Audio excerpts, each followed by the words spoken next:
What are the starters of the Westerra region?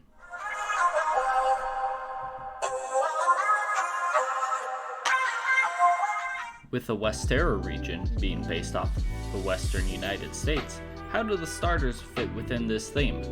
Let me introduce them. First, we have Cactoad.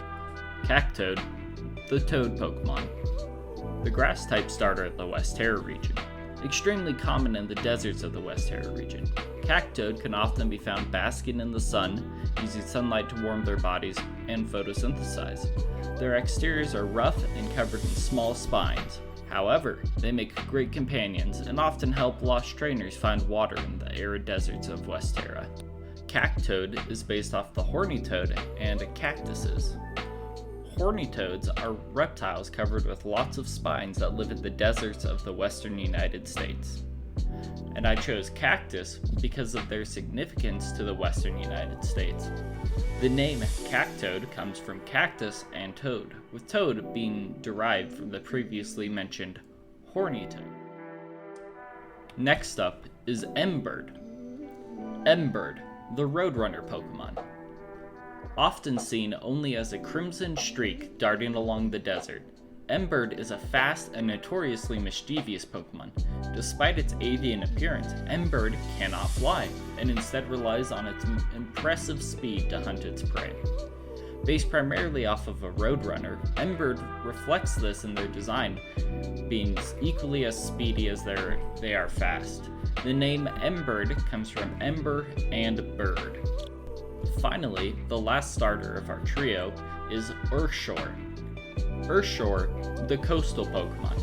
This small blue Pokemon hangs around the beaches of Westerra, playing in the sand and splashing around in the water all day.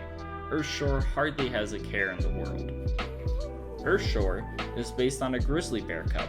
While all other water starters are based on semi-aquatic animals, I decided to do mine with the grizzly bear.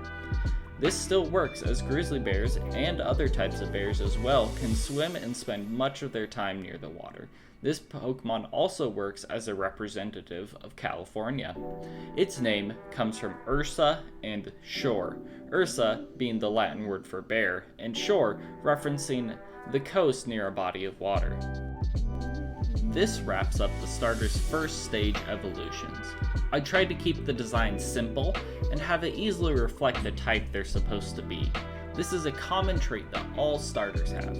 Overall, I'm tending to keep my Pokemon designs within the same level of complexity of many of the designs from the first 3 generations of Pokemon, mostly due to a lack of me designing complex Pokemon designs, and as a callback to simpler generations of Pokemon. Moving on, we come to the starter's second stages. First, we have Prick Lizard. Prick Lizard, the thorny Pokemon. Unlike their previous evolution, Prick Lizard stays completely motionless, letting them photosynthesize better, and this has even resulted in their spines growing to rock-hard levels. When threatened, they can launch these spines at their enemies, taking only a few hours for new ones to grow in their place. Prick Lizard is just more of the same when it comes to design conventions. It is essentially just a larger Cactoad. However, its spines are developing more and darkening, referencing what it eventually becomes. The name comes from prick, prickly, and lizard. Next, we have Charparl. Charparl, the renegade Pokemon. More reserved than its previous evolution, Charparl is just as skilled as a hunter. Its speed is so impressive that it can rival even Doduo or Dodrio. If it catches up to its prey, a quick strike from the fiery spurs on its heels will incapacitate it. Charparl gains a cloak of feathers to hide its inside. This cloak is based on a poncho. Charparl comes from char and chaparral, which is another word for Roadrunner. The last of the middle starters is Urswell. Urswell, the by-the-sea Pokemon. Laid back and taking the easy road, Urswell is the pinnacle of easygoing. The go-with-the-flow way they act allows them to give up on the stresses of life and just enjoy the ocean, playing in the water and even showing younger Urshore the way of the waves. Urswell still largely resembles a bear, though this one is more cartoonish and exaggerated. I added the hair to look like a beach bum, as Urswell spends all its time by the sea anyways. The name comes from Ursa and swell, with swell being a reference to how waves swell before cresting. Funnily enough, all the middle stages were fairly easy to make. The innate awkwardness of middle stages allowed me to create designs that were simple, yet had just enough detail to look weird. Finally, we have what you've all been waiting for, the final evolutions of our starter trio. The first is the final evolution of our little cactus lizard, introducing Caxtus. Caxtus, the tomahawk Pokemon. The final form of Cactoad, Caxtus is a powerful Pokemon.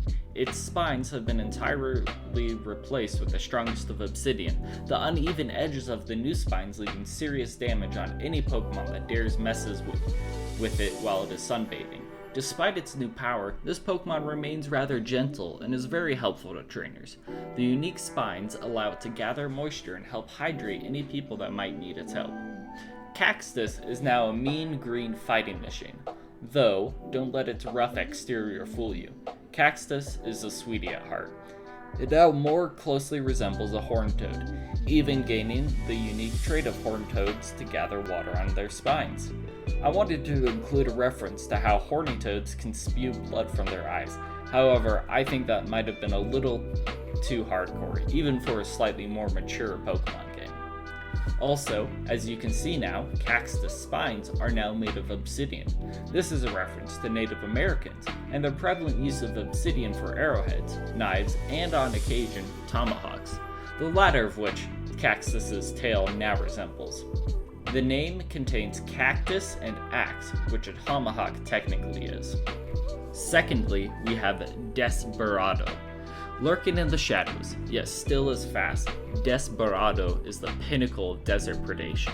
The impatience and impulsivity of its youth have now developed into a refined sheer determination and skill that will leave most speechless. It can ignite and fling its feathers faster than the eye can see, scorching its prey in an instant. Dark and brooding, Desperado is the edgy, cool one of the starter trio. It uses its feathers as weapons, shooting them out at high speeds. Desperado has gone and become a full-blown Wild West gunslinger. The poncho is now more pronounced, and the spurs resemble proper spurs now, with the final piece being its glorious cowboy hat, loosely based on the character Riley's hat.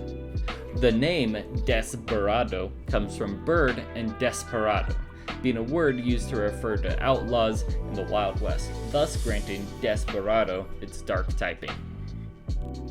Last, but certainly not least, we have Malabear. Malabear, the surfer Pokemon. Long gone is the carefree attitude of Urswell. While still pretty easygoing, Malabear respects the ocean and knows not to underestimate her, riding the waves and even learning how to work with the ocean. Malabear is a master of the sea. Malabear is meant to be an experienced surfer who has gone through the fledgling and carefree stages of life to become an athlete at the top of his game. Instead of using an actual surfboard, Malabear creates one of water. While its long flowing hair flows in the wind, the dark patches around its eyes are meant to resemble sunglasses. Finally, the name Malabear comes from Malibu and bear, with Malibu being a popular surfing spot in California. Well, that's it all for the starters, folks. Thank you for coming in and checking out my video. You can see all the art for them on my Instagram or Twitter, which are both linked down below. While there, you'll also find all of the Pokemon's stats and abilities. Which was your favorite? Tell me down below. If you want to support the channel, check out my Patreon link down below. Also, you can support me individually by checking out my Amazon wishlist. If you can't support me through either of those means, no pressure, all my other socials are linked down there as well. Any support you guys can offer me will be helpful. Thanks for watching. Please come again.